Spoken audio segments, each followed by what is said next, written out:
মিতালি এবং পম্পা ছোটবেলা থেকে খুব ভালো বন্ধু ছিল। খুব ছোটবেলাতেই মিতালির বাবা মারা যায়। মিতালির মায়ের কাছে মানুষ হয়। তাদের অবস্থা খুব একটা ভালো ছিল না। মিতালির মা একটা ছোট্ট চায়ের দোকান চালাতো, আর তা থেকেই যা রোজগার হতো তাই দিয়ে তাদের মা মেয়ের সংসার চলতো।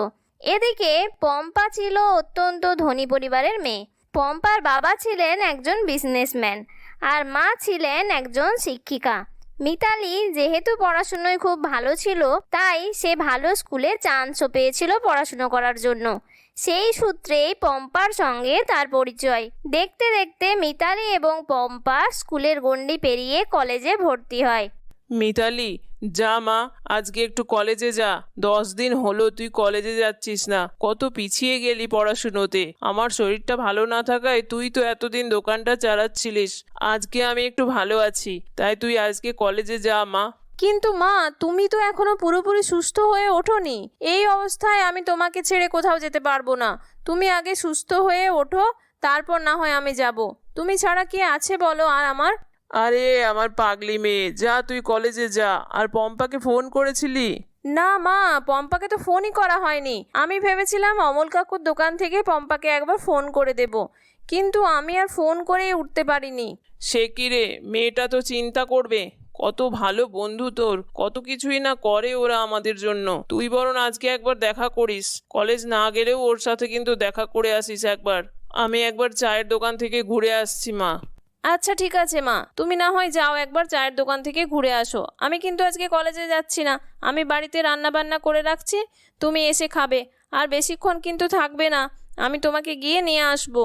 এই বলে মিতালির মা দোকানের উদ্দেশ্যে রওনা দিল। কিছুক্ষণ পর বাড়িতে পম্পা এলো। পম্পা এসে বলল, মিতালি, মিতালি, কোথায় গেলি? আরে তুই কেন এখানে এসেছিস? তোকে যে কোথায় বসতে দিই। কত ধনী পরিবারের মেয়ে তুই, আমাদের গরিব বাড়িতে এসেছিস কেন? আমাকে তো ডেকে পাঠাবি, আমি চলে যেতাম। থাক থাক, তোকে আর ফর্মালিটি করতে হবে না। তারপর বল, তুই এতদিন কলেজে যাচ্ছিস না কেন? আর তোর তো বাড়িতে ফোনও নেই, তাই তো আমি ফোন করেও জানতে পারছি না। আমার তো চিন্তা হয় নাকি তোর জন্য। একবার তো জানাবি নাকি কি হয়েছে?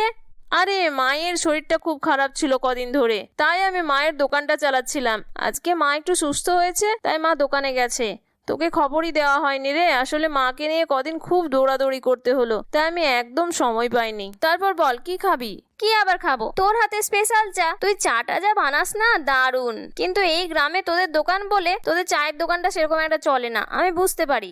হ্যাঁ রে, গ্রামে ওই কোনো রকম ভাবে চলে আর কি। আসলে চায়ের দোকানটা আমার বাবাই তৈরি করে দিয়ে গেছিলেন, আর আমার মা ওই দোকানটাই এখন চালাই। ওই দোকানটা থেকে যা রোজগার হয়, আমরা মা মেয়েতে খেয়ে পড়ে বাঁচতে পারছি। বাবার চায়ের দোকানটা বড় করার আমার খুব ইচ্ছে ছিল, কিন্তু টাকার অভাবে সেটা আর হচ্ছে না রে। আচ্ছা, আমি তোকে কোনো রকম ভাবে হেল্প করতে পারি। আমি না হয় বাপিকে বলছি তোদের কিছু টাকা ধার দেওয়ার জন্য। তোরা না হয় দোকানটা করে ধার শোধ করে দিস। না রে পম্পা, এ কি কথা বলছিস? কাকু কাকিমা এমনিতেই ছোটবেলা থেকে আমাকে খুব ভালোবাসে, আর তোরা আমার জন্য যা করেছিস সেটা তো আমি জানি। আমি তো কোনোদিন টিফিনই নিয়ে যাইনি স্কুলে। কাকিমা টিফিন বানিয়ে তোর জন্য আমার জন্য দুজনের জন্যই পাঠাতো। আর তাছাড়া আমার যত জামা কাপড় প্রায় সবই তো তোদের দেওয়া, তাই আমি আর কাকু কাকিমার কাছে এখন টাকা চাইতে পারবো না রে। দাঁড়া, তোর জন্য চা বানিয়ে নিয়ে আসি। এই বলে পম্পা চা আনতে কিচেনে চলে গেল। তারপর তারা দুই বন্ধু মিলে চা খেতে লাগলো। পম্পা মিতালিকে বলল, আরে মিতালি, কি চা বানিয়েছিস! ওয়াও, আমার তো মনে হচ্ছে আরো 2-3 কাপ খেয়ে ফেলি। কি করে যে তুই এত সুস্বাদু চা বানাস কে জানে। আচ্ছা শোন, আমার মাথায় একটা প্ল্যান এসেছে। এই রে, তোর মাথায় আবার প্ল্যান এসেছে? তাহলে তো মুশকিল। তুই তো যতক্ষণ না পর্যন্ত সাকসেসফুল হচ্ছিস ততক্ষণ এই প্ল্যান তোর মাথা থেকে যাবে না। ঠিক আছে, বল কি প্ল্যান? শোন, কলেজের কাছে যদি আমরা একটা স্টল ভাড়া নিয়ে একটা চায়ের স্টল খুলি তাহলে কেমন হয় বলতো? আমার তো মনে হয় বেশ ভালোই হবে, কি বলিস? কিন্তু তাতে তো অনেক খরচ রে, আমি তো এত খরচ দিতে পারবো না।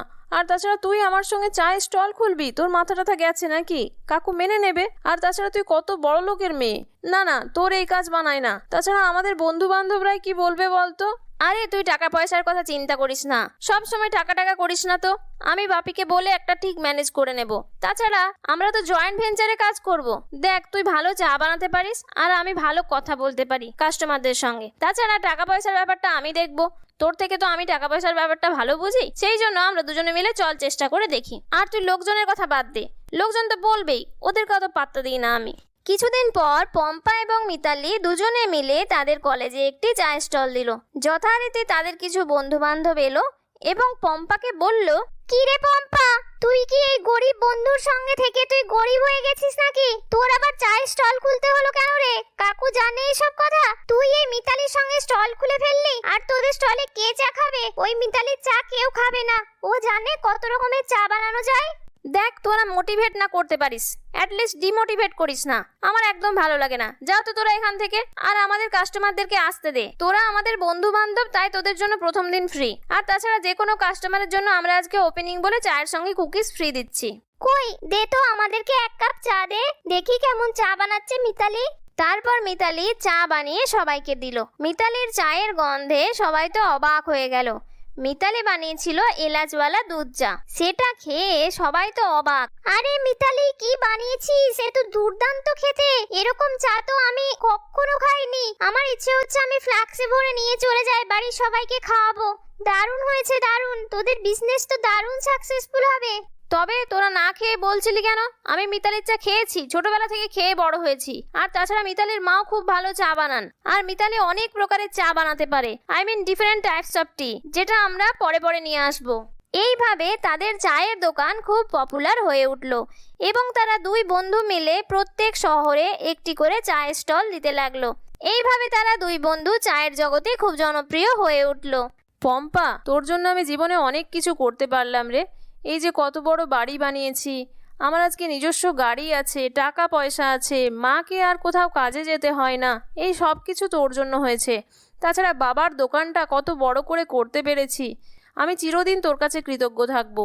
এসব কিছুই হতো না, বুঝলি, যদি না তুই ভালো চা বানাতে পারতিস। আমি তো তোকে একটা জাস্ট সাপোর্ট দিয়েছি। আমাদের দোকানের ইউএসপি তো তোর চা। ঠিক আছে, অনেক কথা হয়ে গেছে। যা তো এক কাপ চা বানিয়ে নিয়ে আয় আমার জন্য। দুই বন্ধু মিলে চা খেতে খেতে অনেক গল্প করব। দাঁড়া, এক্ষুনি চা বানিয়ে নিয়ে আসছি। যেদিন থেকে আমরা চায়ের স্টল খুলেছি সেদিন থেকে আমরা দুজনে বসে চাই খেতে পারি না। তুই একটু ওয়েট কর, আমি এক্ষুনি নিয়ে আসছি। বন্ধুরা, আমাদের গল্পটি তোমাদের কেমন লাগলো অবশ্যই জানিও। যদি ভালো লাগে তাহলে একটি লাইক করো। চ্যানেলটির ভিডিওগুলি ভালো লাগলে চ্যানেলটিকে সাবস্ক্রাইব করো আর পাশে থাকা বেল আইকনটিকে প্রেস করে দিও, যাতে করে আমাদের ভিডিও সবার প্রথম তোমাদের কাছে চলে আসে। ধন্যবাদ।